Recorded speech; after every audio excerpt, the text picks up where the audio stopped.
Magandang araw sa inyong lahat. Kamusta kayo? Narito ang isang bahagi o segment ng ating aralin sa Conversational Tagalog 1. At ito naman ang inyong instruktor, Rafael Pulmano. Hello everyone! Welcome to Lesson 17, Telling Time. In this tutorial, you will learn how to tell the exact time. In previous tutorials, you learned to ask and answer what time it is. For example, question, anong oras na? Answer, 2:00 na.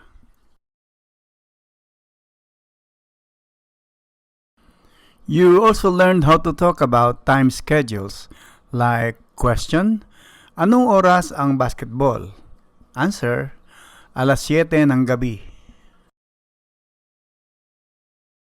Lastly, you learn to use tuwing, meaning every, for recurring events. For example, question, anong oras ang almusal? Answer, tuwing 6:00 ng umaga. Now, suppose breakfast time is a fraction of an hour before or after a certain hour, like 6:30. Do you know how to say the exact time in Tagalog?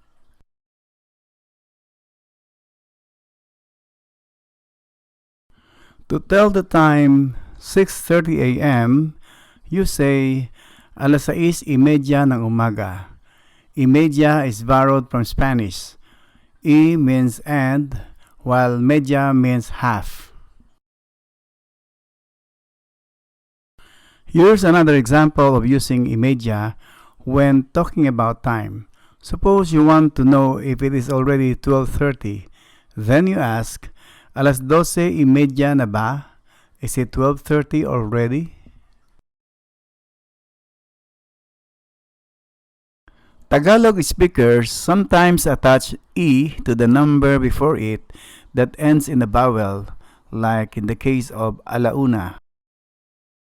So, instead of 1:30, you hear them say 1:30. And sometimes, just like in English, E is simply omitted.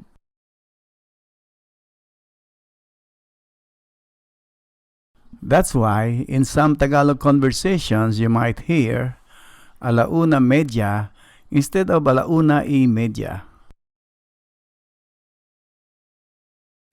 Here are other terms to use to tell exact time. Menos, another Spanish word, means minus or less. Menos cuarto means quarter to, while menos 15, 15 minutes before. They can be used interchangeably. Hindi pa means not yet. Wala pa can mean not yet or not here yet. Here are the Spanish numbers from 13 to 60. You use them for telling minutes and seconds before or after a certain hour. For example, 13 minutes past 6 o'clock, you say 6:13.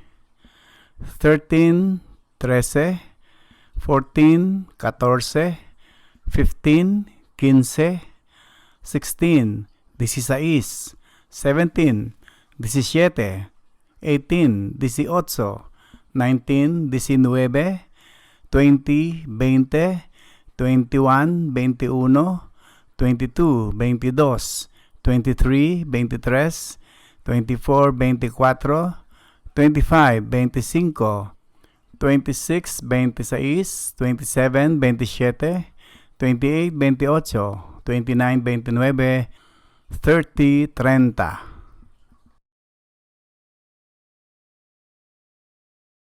31, 31, 32, 32, 33, 33, 34, 34, 35, 35, 36, 36, 37, 37, 38, 38, 39, 39, 40, 40, 50, 50, and 60, sesenta.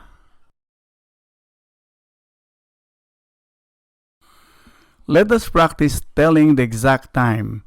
Anong oras na? Alas 9:25. Anong oras na? Alas 10:28.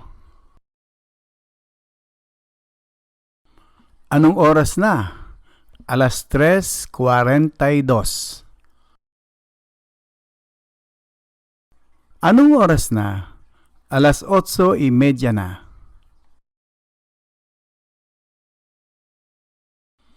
Alas 8 na ba? Hindi pa. Or wala pa.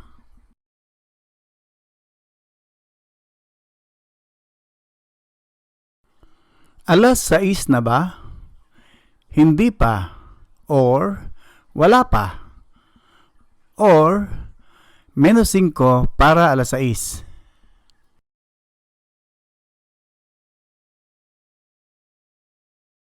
Your turn now. Tell the exact time in Tagalog for the following. Pause the video, then play again when you are ready.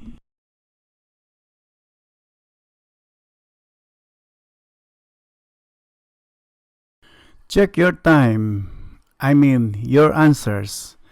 Number 1, 1:30. Anong oras na ba?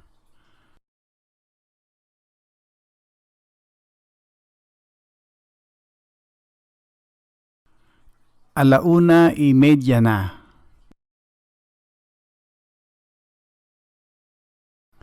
Number 2, 6:30. Anong oras na ba?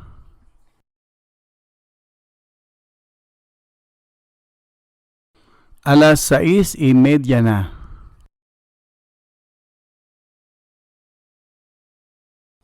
Number 3, 7:15. Anong oras na ba?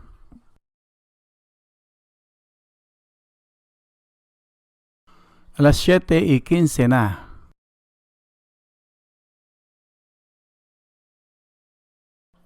Number 4, 8:45. Anong oras na ba?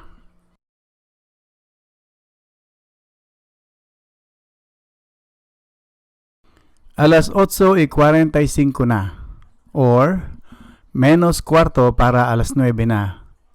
Or menos 15 para alas 9 na. Number 5, 2:42. Anong oras na ba?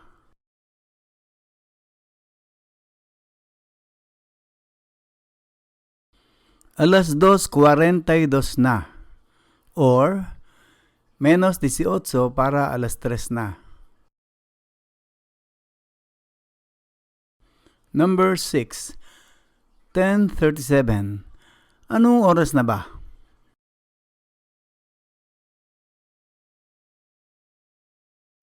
Alas 10:37 na. Number 7, 11:10. Anong oras na ba?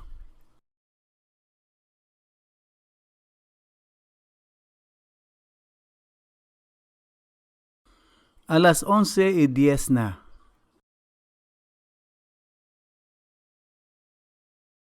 Number 8, 12:33. Anong oras na ba?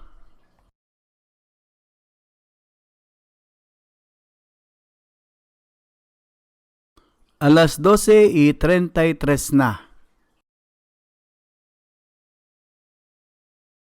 Number 9, 10:14.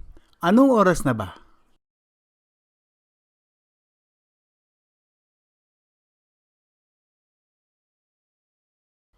Alas 10:14 na.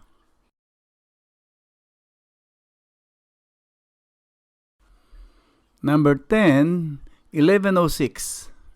Anong oras na ba?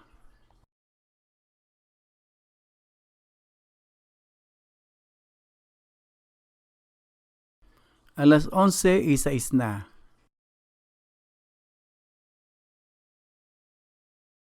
By this time, or sa oras na ito, you should be able to tell the exact time. This is the end of this segment. Please proceed to the next. Salamat!